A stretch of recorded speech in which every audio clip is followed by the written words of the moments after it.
தமிழ்நாட்டில் சென்னை புறநகர் பகுதிகள், கடலூர், சீர்காழி உள்ளிட்ட இடங்களில் கனமழை பெய்தது.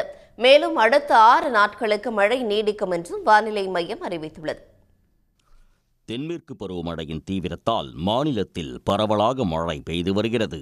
சென்னை மற்றும் அதன் புறநகர் பகுதிகளில் நேற்று இரவு திடீரென பெய்த மழை வெப்பத்தை தணித்த போதிலும் சாலைகளில் தண்ணீர் தேங்கியதால் வாகன ஓட்டிகள் கடும் சிரமத்திற்கு ஆளாகினர். செங்கல்பட்டு மாவட்டம் மதுராந்தகம், கருங்குழி, மேல்மருவத்தூர், சித்தாமூர் உள்ளிட்ட இடங்களில் மழை வெளுத்து வாங்கியது.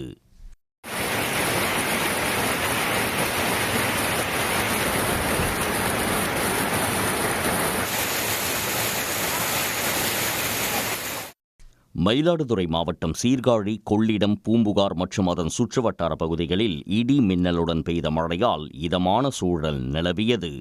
திருவாரூர் மாவட்டம் நன்னிலம், குடவாசல் உள்ளிட்ட பகுதிகளில் 2வது நாளாக பெய்த கனமழையால் சாலைகளில் தண்ணீர் பெருக்கெடுத்து ஓடியது.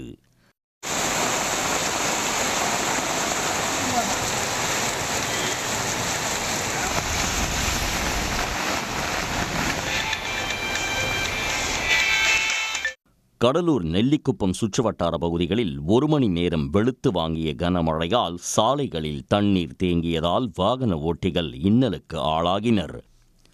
பன்ருட்டி அருகே தென்னை மரத்தின் மீது மின்னல் தாக்கியது. இதனால் அந்த மரம் திடீரென தீப்பிடித்து எரிந்ததால் அப்பகுதியில் சிறிது நேரம் பரபரப்பு ஏற்பட்டது.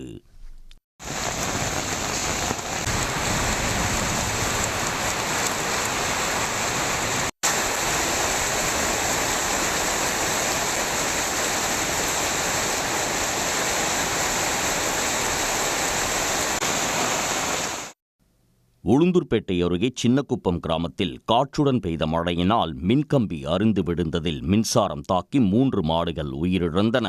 கும்பகோணம் பிரதான சாலையோரம் நின்ற 50 ஆண்டுகள் பழமையான தூங்குமூஞ்சி மரம் வேரோடு சாய்ந்தது.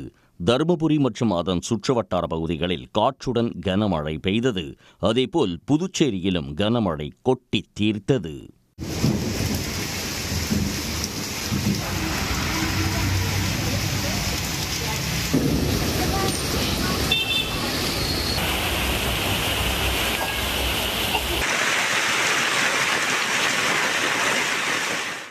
இதனிடையே தமிழக கடலோர பகுதிகளில் கீழ்மட்ட வளிமண்டலத்தில் நிலவும் பலவீனமான காற்றழுத்த தாழ்வு பாதையால் தமிழ்நாடு மற்றும் புதுச்சேரியில் வரும் 26ஆம் தேதி வரை மழை தொடரும் என்று சென்னை வானிலை மையம் தெரிவித்துள்ளது.